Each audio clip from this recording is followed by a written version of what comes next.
وأحسن منك لم تر قط عيني، وأجمل منك لم تلد النساء.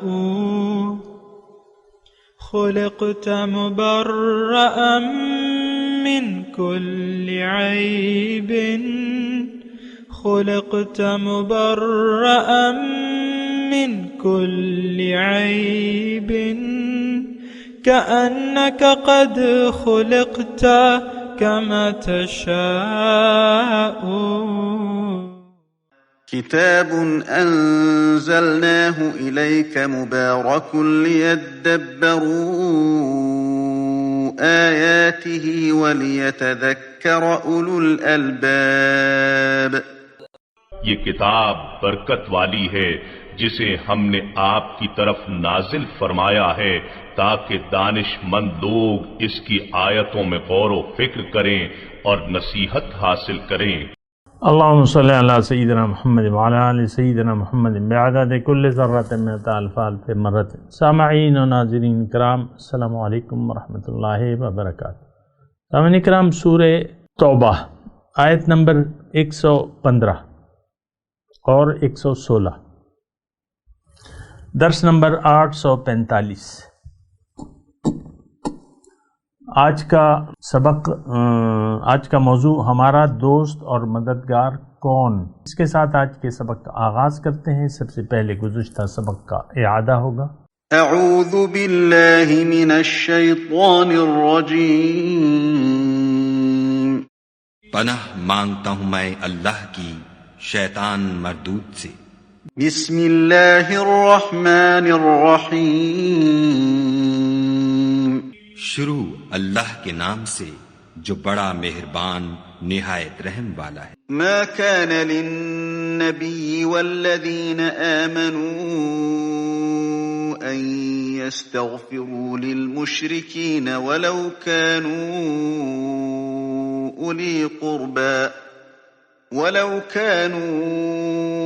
أولي قربى من بعد ما تبين لهم أنهم أصحاب الجحيم۔ پیغمبر اور مسلمانوں کو شایع نہیں کہ جب ان پر ظاہر ہو گیا کہ مشرک اہل دوزخ ہیں تو ان کے لیے بخشش مانگے، گو وہ ان کے قرابت دار ہی ہوں۔ وما كان استغفار إبراهيم لأبيه إلا عن موعدة وعدها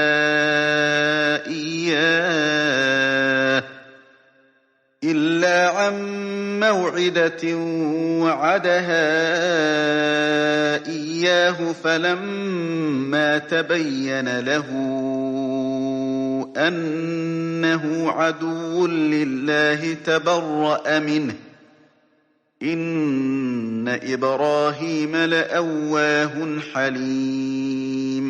اور ابراہیم کا اپنے باپ کے لیے بخشش مانگنا تو ایک وعدے کے سبب تھا جو وہ اس سے کر چکے تھے، لیکن جب ان کو معلوم ہو گیا کہ وہ خدا کا دشمن ہے تو اس سے بیزار ہو گئے۔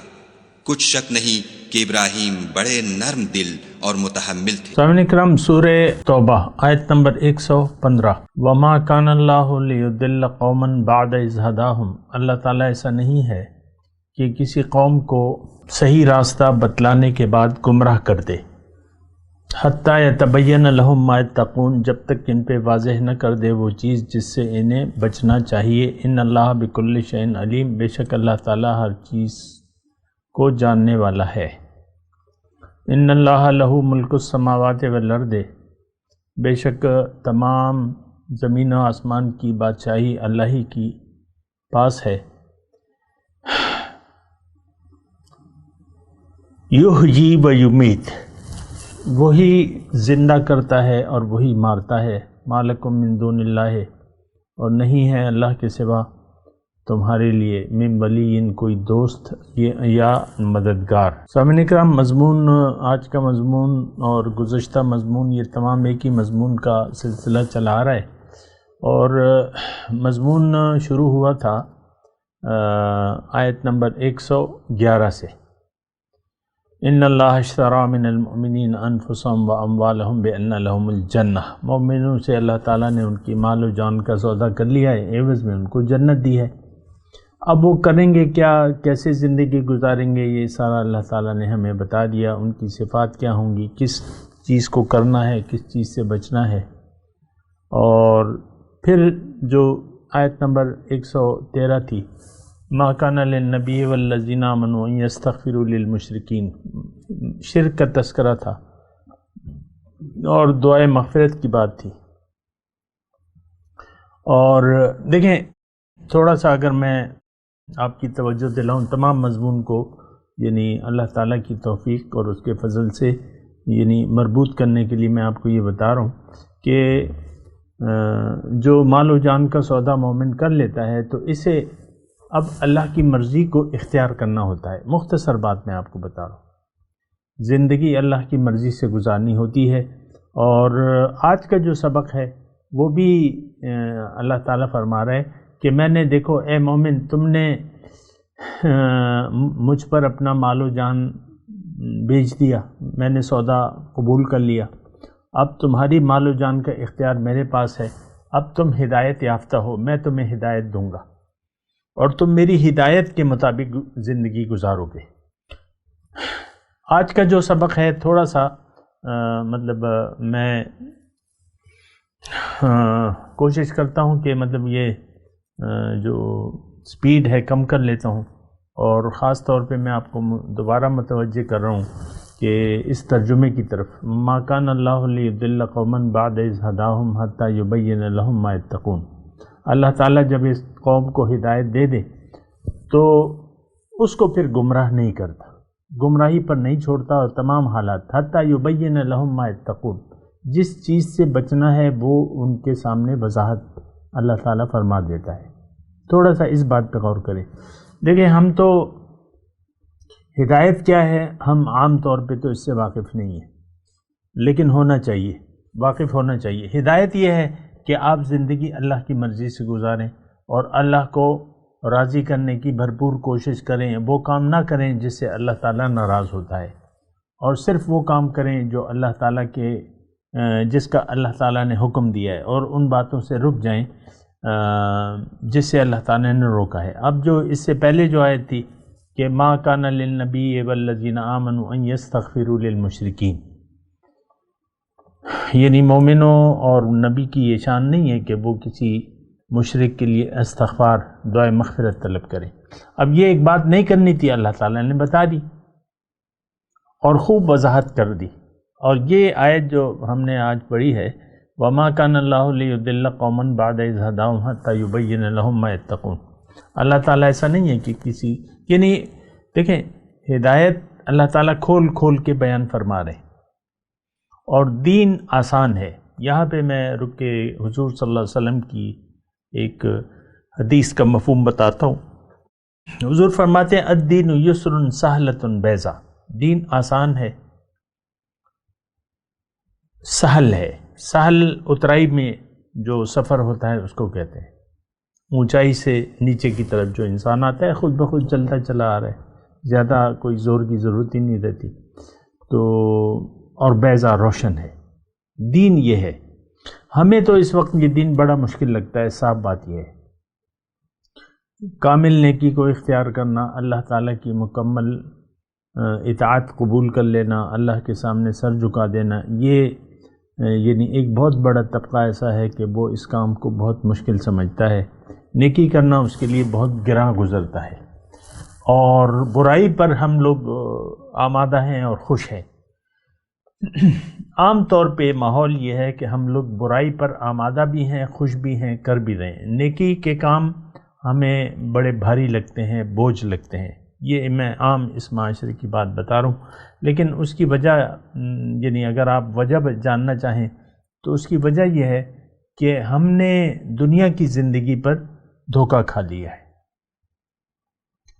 اور اس کو اصل سمجھ لیا ہے، اس کو حقیقت سمجھ بیٹھے ہیں، اور ہم یہ سمجھتے ہیں کہ یہی زندگی ہے، یہاں کامیابی اصل کامیابی ہے، یہاں ناکامی ناکامی ہے، اصل ناکامی ہے۔ لیکن یہ بات تو بالکل اپوزٹ ہے، خلاف ہے۔ اللہ تعالیٰ نے جس لیے ہمیں بنایا ہے اس کی یہ بالکل خلاف بات ہے۔ اللہ تعالیٰ نے ہمیں اپنے لیے بنایا ہے، آخرت کی کامیابی، اور اللہ تعالیٰ نے ہماری ایک منزل متعین کی ہے، وہ بذات خود اللہ ہے، یعنی ذات باری تعالیٰ ہماری منزل ہے۔ انا للہ و انا الیہ راجعون، ہم اللہ کے ہیں اور اللہ کے پاس واپس لوٹ کے جانا ہے۔ تو دیکھیں آج کا جو ہم سبق پڑھ رہے ہیں، ما کان اللہ لیضل قوما بعد اذ ہداہم حتی یبین، اب اس میں یعنی کتنی اللہ تعالیٰ شفقت فرما رہے ہیں۔ دیکھیں ایک بچہ جب چلنا شروع کرتا ہے، میں ویسی چھوٹی سی ایک مثال آپ کو دے دیتا ہوں۔ آپ کا بچہ ہے 2 سال کا ہے یا جتنے بھی عمر میں، پہلے تو وہ زمین پہ یعنی 2 ہاتھ 2 پاؤں کے ذریعے چلتا ہے، لیکن جب وہ کھڑا ہوتا ہے اور چلنا آپ اسے شروع کرتے ہیں تو ایک طرف ماں بیٹھی ہوتی ہے، ایک طرف باپ بیٹھا ہوتا ہے، یہ لوگ دونوں وہ کرتے ہیں اور وہ اس کو گرنے نہیں دیتے، چلنے میں مدد کرتے ہیں اور گرنے نہیں دیتے۔ کبھی آپ اگر آپ والدین میں شامل ہیں، اگر نہیں ہیں تو انشاءاللہ ہو بھی جائیں گے، کوئی ایسی بات نہیں ہے، لیکن امی ابو بیچ میں بچہ اور اس کو امی ابو کی طرف یعنی امی ایک طرف بیٹھی ہیں، ابو بلا رہے ہیں اسے، تو وہ جب چلنا شروع کرتا ہے گرنے سے پہلے اس کو اٹھا لیتا ہے، ابو یا امی جو بھی، ان کو گرنے نہیں دیتے۔ اسی طرح اللہ تعالی ہمارا مقصود ہے، محبوب ہے، مطلوب ہے۔ اللہ کا راستہ، اللہ تعالیٰ نے اپنا راستہ بتایا ہوا ہے۔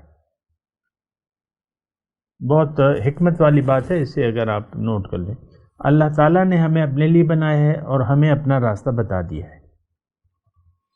ہر نماز میں ہم اس سے دعا بھی مانگتے ہیں، اہدنا صراط المستقیم، اللہ تعالیٰ آپ ہمیں سیدھا راستہ بتائیں۔ تو اچھا، اب سیدھا راستہ بتا دیا، پھر چلنے کا طریقہ بھی بتا دیا اپنے پیغمبر کے ذریعے، وَلَكُمْ فِي رَسُولِ اللَّهِ أُسْوَةٌ حَسَنَةٌ لِمَنْ كَانَ يَرْجُو اللَّهَ وَالْيَوْمَ الْآخِرَ وَذَكَرَ اللَّهَ كَثِيرًا۔ اب وہ چلانے میں بھی ہمیں مدد کرتا ہے، جو چیز خطرے والی ہے اس راستے میں اس سے بھی اللہ تعالیٰ نے ہمیں آگاہ کر دیا ہے۔ إِنَّ الشَّيْطَانَ لَكُمْ عَدُوٌّ فَاتَّخِذُوهُ عَدُوًّا، اللہ تعالیٰ نے ہمیں فرمایا کہ بھئی ٹھیک ہے، تم نے مجھے اپنی منزل تو بنا لیا ہے اور تم میرے راستے پہ چلنے کا عزم تو کر چکے ہو، لیکن دیکھے شیطان تمہیں بہکانے کی کوشش کرے گا، کیونکہ وہ تمہارا دشمن ہے، لہٰذا تم نے اس سے دشمنی کرنی ہے۔ یا نفس جو ہے وہ ان النفس لامارۃ بالسوء، نفس کی بات نہ ماننا، ونہى النفس عن الہوى، اور رک گیا انسان، جو رک گیا اپنے نفس کی خواہش پوری نہ کرنے پہ، نفس کو روک لیا اس نے خواہشات سے، فإن الجنۃ ہی المأویٰ۔ تو یہ ساری چیزیں دیکھیں، منزل اللہ، راستہ اللہ کا، طریقہ رسول کا، اور پھر ہمیں اللہ تعالیٰ نے دعوت دی ہے کہ وَسَارِعُوا إِلَىٰ مَغْفِرَةٍ مِّن رَبِّكُمْ وَجَنَّةٍ، رب کی طرف آنے کی جلدی کرو اور اس کی بخشش کے لیے۔ تو اب اس پہ اللہ تعالیٰ ہمیں گرنے نہیں دیتا۔ یہ تمام قرآن، تفصیلی احکامات، پھر حضور صلی اللہ علیہ وسلم کا اسوہ، اور تمام یہ دین اسلام، یہ وضاحت سے اللہ تعالیٰ نے ہمیں بتا دیا اپنا راستہ کہ بھئی یہ کرنا ہے، یہ نہیں کرنا۔ اب اس میں تو پوری تفصیلات ہیں، دین پوری یعنی آپ کو معلوم ہے، تو یہ سارے حتی یبین لہم ما یتقون، جس چیزوں سے تمہیں بچنا ہے، کن چیزوں سے بچنا ہے، وہ دین نے وضاحت سے اللہ تعالیٰ نے بیان کر دی۔ تو یہ اس آیت کا مطلب ہے۔ بہرحال کیوں کہ اللہ تعالیٰ ہر چیز کو جانتا ہے کہ تمہارے لیے کون سی چیز اچھی ہے اور کون سی چیز بری ہے۔ یعنی وہ ہوتا ہے نا، وہ ایک مرض ہوتا ہے پیاس کا، اب اس کا نام تو مجھے ابھی یاد نہیں آ رہا، لیکن اس میں انسان کو پیاس لگتی ہے اور ڈاکٹر یہ کہتے ہیں کہ اس کو پانی زیادہ نہ دو، پیاس کا ایک مرض ہوتا ہے۔ تو وہ اسی طرح بہت سی چیزیں ایسی ہوتی ہیں کہ آپ کا دل چاہتا ہے، لیکن اب شوگر کا مرض ہے مثال کے طور پہ، تو شوگر عام طور پہ جو ہے ڈاکٹر کہتے ہیں کہ تم چینی مت استعمال کرو، بیکری کی چیزیں مت استعمال کرو، میٹھا اس سے پرہیز کرو۔ اب ظاہر ہے کہ اس انسان کی جو عادت ہوتی ہے میٹھا کھانے کی یا خواہش ہوتی ہے تو اس کو پھر روکنا پڑتا ہے، اور ڈاکٹر بتاتے تھے کہ یہ چیز جو ہے تمہارے لیے ٹھیک نہیں ہے، تو اس سے اگر رک جائے اور پرہیز کر لے تو پھر وہ فائدے میں رہتا ہے۔ اسی طرح اللہ تعالیٰ دیکھیں دین اسلام جو ہے یہ اللہ کا راستہ ہے۔ ہم تو ہماری ایک یعنی بات یہ ہے آج کے معاشرے کی کہ ہم دین اسلام سے واقف نہیں ہے کہ دین ہے کیا چیز، اور دین ہمیں کس طرف لے جا رہا ہے۔ دیکھیں اللہ تعالیٰ اس وقت اللہ تعالیٰ نہ ہماری منزل ہے نہ ہم اسے بنانا چاہتے ہیں اپنی منزل۔ پھر جو وہ ہے آپ کا صراط مستقیم ہے وہ تو اللہ کا راستہ ہے، یہ بھی ہمیں نہیں معلوم۔ ساری زندگی نمازیں پڑھتے پڑھتے اور یہ کہتے کہتے تھک جاتے ہیں کہ اہدنا صراط المستقیم، لیکن یہ صرف یہی کیا بلکہ ساری نماز کا مقصد ہمیں معلوم نہیں۔ تو بہرحال یہ ساری چیزیں دیکھیں، ایک بات میں آپ کو کہنا چاہتا ہوں کہ اگر اللہ آپ کی منزل نہیں ہے آپ کو قرآن سمجھ میں نہیں آئے گا۔ کیوں کہ ان ھذا القرآن یہدی للتی ہی اقوم، قرآن تو آپ کو وہ راستہ بتاتا ہے جو سب سے زیادہ سیدھا ہے، لیکن آپ جو ہے وہ یہ کرتے ہی نہیں ہیں۔ اللہ آپ کی منزل نہیں ہے تو قرآن آپ کی سمجھ میں نہیں آنے والا۔ شکوک و شبہات اور یہ وہ آج دیکھ لینا، قرآن کو تو ہم نے بالکل ہی ترک کر دیا ہے۔ یہ تو وہ رونا ہے جو آپ کے لیے میں آپ کے سامنے روتا رہتا ہوں کہ قرآن کی ہمیں بالکل اہمیت نہیں ہے، کیونکہ اس کی ہم ضرورت ہی نہیں محسوس کرتے۔ اس کی وجہ یہ ہے کہ ہمارا رخ بدل گیا ہے۔ ہمارا رخ ہونا چاہیے تھا اللہ کی طرف، اللہ کو منزل بنا کے ہمیں اپنا رخ اللہ کی طرف پھیر کے اللہ کے راستے پر چلنا چاہیے تھا، لیکن قرآن اور حدیث آج ہمارے لیے بے سود ہیں، بے فائدہ ہیں، اس سے ہم نہ فائدہ اٹھا رہے ہیں نہ فائدہ اٹھانا چاہتے ہیں۔ یہ بات بھی آپ دیکھ لیں۔ اللہ تو بہرحال یہ سب کچھ تو ہو رہا ہے، لیکن اس کا ایک نتیجہ جلد ہی ایک نتیجہ آپ کے سامنے آ جائے گا جب کہ آپ کا سفر آخرت شروع ہو جائے گا۔ اس وقت بھی ہم اپنے جو گمراہی کے نتائج ہیں وہ ہم پر پڑے ہوئے ہیں، ہم ایک عذاب الہی میں مبتلا ہیں۔ امت کے حساب سے بھی امت زوال پذیر ہے، زوال کا شکار ہے امت مسلمہ جو برائے نام ہے نا، اور فرد بھی آج یعنی آپ دیکھ لیں ہر شخص جو ہے وہ پریشانی کا شکار ہے، چاہے وہ ہندو ہے کہ مسلمان ہے کہ کیا عیسائی ہے۔ یعنی یہ کچھ عجیب سی وہ صورتحال ہے کہ ہندو، مسلم، سکھ، عیسائی، یہودی، بدھ مت والے یہ سارے ایک ہی طرح کے پریشان ہیں، کیونکہ غیر اللہ کی طرف اس کا رخ ہے سمیت مسلمانوں کی۔ اللہ ہماری نہ منزل ہے نہ ہم اس کو منزل بنانا چاہتے ہیں، لیکن جو اگلی آیت ہے اللہ تعالیٰ نے فرمایا کہ دیکھو ان اللہ لہ ملک السماوات والارض، تمام زمینوں اور آسمانوں کی بادشاہی تو میرے پاس ہے، یحیی و یمیت۔ اب اس میں تھوڑا سا آپ غور کریں اس آیت میں، بڑے یعنی اس میں نقطہ ہے سمجھنے کا اور سمجھانے کا۔ تو اللہ تعالیٰ کی توفیق سے میں آپ سے بات کر رہا ہوں۔ ان اللہ لہ ملک السماوات والارض، پہلے لفظی ترجمے پہ ذرا غور کریں۔ بے شک ان اللہ لہ ملک، اسی کی بادشاہی ہے آسمانوں میں بھی اور زمین میں بھی۔ یحیی و یمیت، زندہ کرنا اور مارنا یہ اس کا کام ہے۔ وما لکم من دون اللہ من ولی ولا نصیر، اور نہیں ہے تمہارے لیے اللہ کے سوا کوئی دوست یا مددگار۔ اب دیکھیں اس میں بہت سے مضمون ہیں اس میں۔ ایک تو اس میں تذکرہ ہے کہ بادشاہی جو ہے، یعنی جو پہلا حصہ ہے اس کا، وہ کیا ہے کہ بادشاہی، آسمانوں اور زمین کی بادشاہت حقیقی بادشاہ تو اللہ تعالیٰ ہے، مارنا زندہ کرنا یہ میرا کام ہے، اللہ تعالیٰ یہ فرما رہے ہیں۔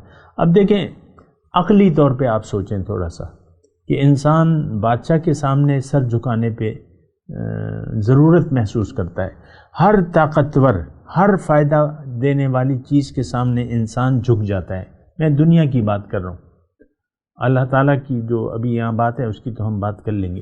آپ دیکھ لیں انسان اپنے مفادات کا اسیر ہے، آپ اپنے مفادات کے پابند ہیں، آپ زندگی اپنے مفادات کو مد نظر رکھ کر گزار رہے ہیں، آپ ظاہری نقصان اور فائدے کو مد نظر رکھ کر کسی سے ڈیلنگ کرتے ہیں، معاملات طے کرتے ہیں، یعنی ذاتی فائدے کے ہم حریص ہیں، اپنے ذاتی فائدے کے، اور ہر جو فائدہ مند چیز ہے وہ ہمیں اس کے لیے اس کو ہم حاصل کرنا چاہتے ہیں اپنے اپنے حساب سے، اپنی طاقت کے حساب سے۔ مثال کے طور پہ ایک بہت بڑا پلازا ہے، دکانیں ہیں، یہ ہے، ماہانہ آمدنی اس کے کرائے یہ مثال کے طور پہ لگا لیں 1 کروڑ روپے ہے،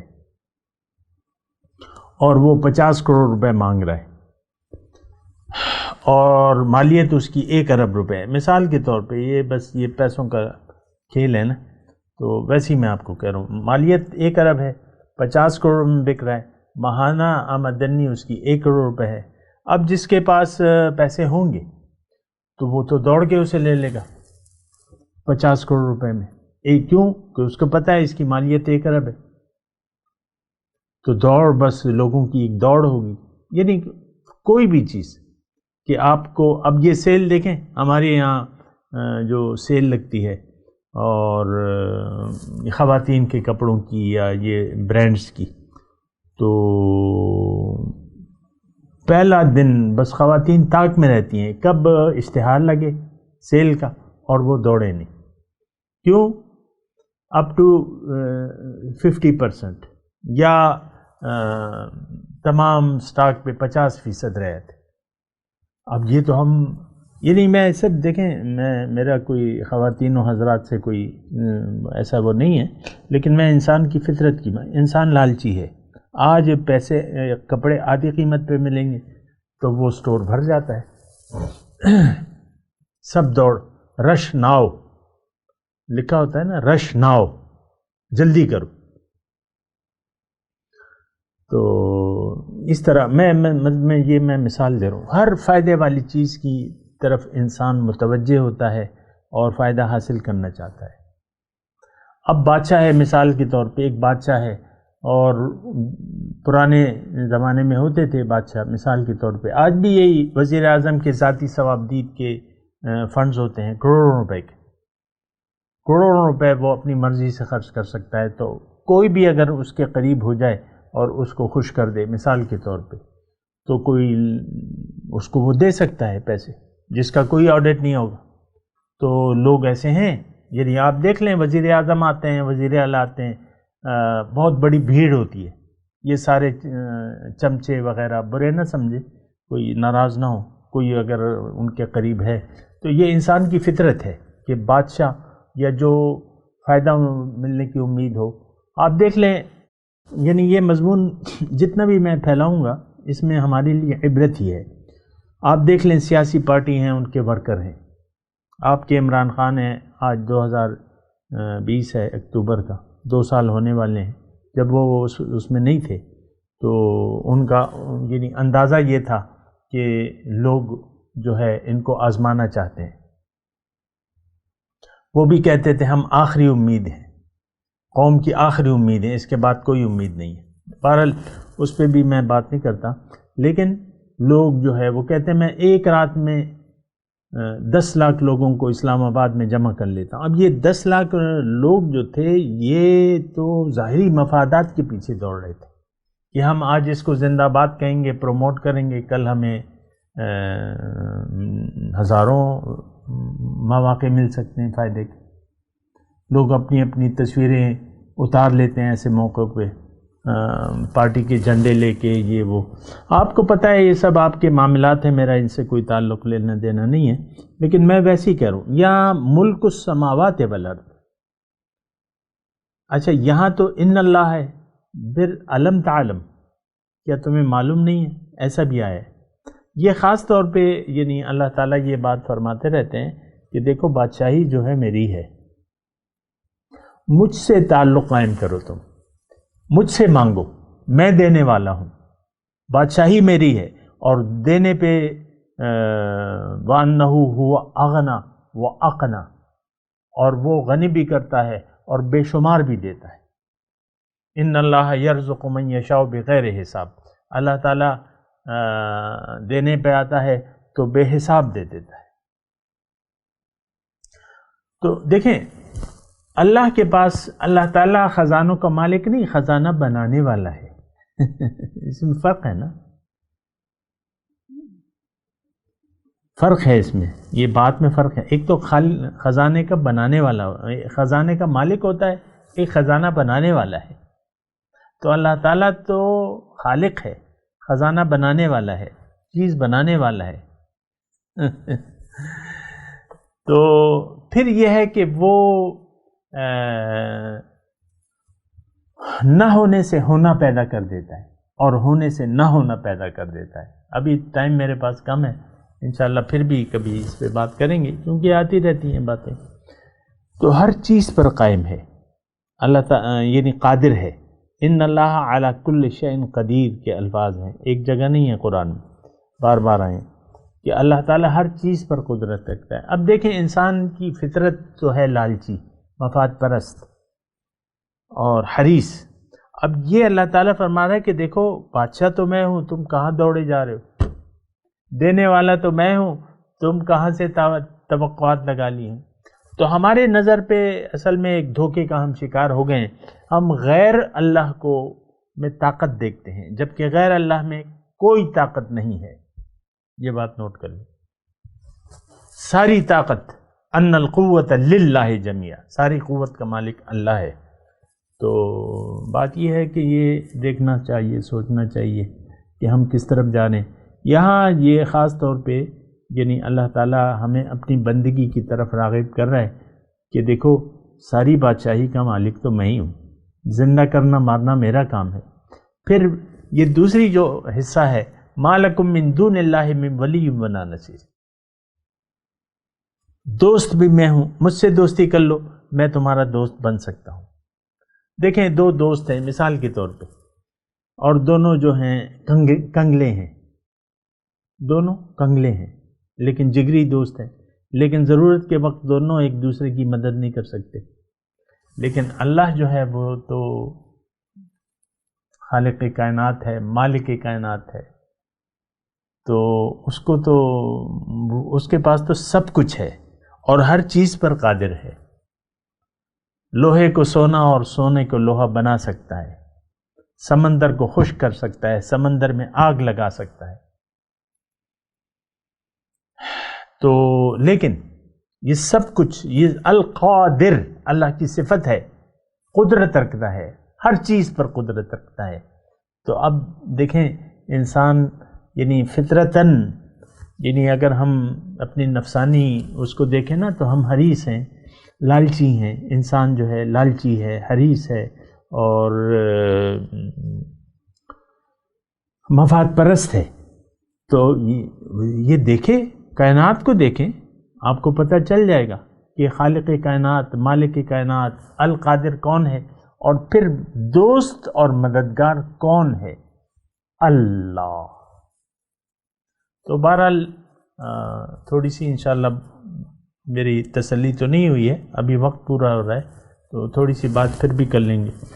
میں تلاوت کرتا ہوں، میرے ساتھ دہرائیے، اعوذ باللہ من الشیطان الرجیم، بسم اللہ الرحمن الرحیم۔ وما كان الله ليضل قوما بعد إذ هداهم حتى يبين لهم ما يتقون إن الله بكل شيء عليم إن الله له ملك السماوات والأرض يحيي ويميت وما لکم من دون اللہ من ولی ولا نصیر۔ جی ترجمہ ما کان اللہ لیضل قوما بعد اذ ہداہم،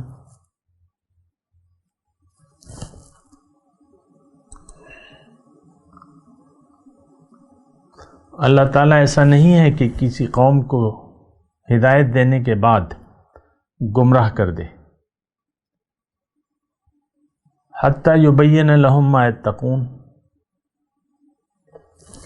جب تک ان پر وہ واضح نہ کر دے وہ چیز جس سے انہیں بچنا چاہیے۔ ان اللہ بکل شیء علیم، بے شک اللہ تعالیٰ ہر چیز کو جاننے والا ہے۔ ان اللہ لہ ملک السماوات والارض، اللہ ہی کی بادشاہی ہے آسمانوں میں بھی اور زمین میں بھی۔ یحیی و یمیت، زندہ کرنا اور مارنا اسی کا کام ہے۔ ما لکم من دون اللہ من ولی ولا نصیر، اور اللہ کے سوا تمہارا کوئی دوست اور مددگار نہیں ہے۔ اب ان آیت کی تلاوت اور ترجمہ۔ اعوذ باللہ من الشیطان الرجیم، پناہ مانگتا ہوں میں اللہ کی شیطان مردود سے۔ بسم اللہ الرحمن الرحیم، شروع اللہ کے نام سے جو بڑا مہربان نہایت رحم والا ہے۔ وما كان الله ليضل قوما بعد إذ هداهم حتى يبين لهم ما يتقون إن الله بكل شيء عليم۔ اور خدا ایسا نہیں کہ کسی قوم کو ہدایت دینے کے بعد گمراہ کر دے جب تک ان کو وہ چیز نہ بتا دے جس سے وہ پرہیز کریں، بے شک خدا ہر چیز سے واقف ہے۔ ان اللہ له ملک السماوات والارض یحیی ویمیت وما لکم من دون اللہ من ولی ولا نصیر۔ خدا ہی ہے جس کے لیے آسمان اور زمین کی بادشاہت ہے، وہی زندگانی بخشتا اور وہی موت دیتا ہے، اور خدا کے سوا تمہارا کوئی دوست اور مددگار نہیں ہے۔ اس کے ساتھ ہی سامعین کرام آج کے درس کا وقت اختتام کو پہنچا۔ انشاءاللہ اگلے درس میں ملاقات ہوگی۔ وآخر دعوانا ان الحمدللہ رب العالمین، والسلام علیکم ورحمۃ اللہ وبرکاتہ۔ مولایا صلی وسلم دائما ابدا على حبیبک خیر الخلق کلہم۔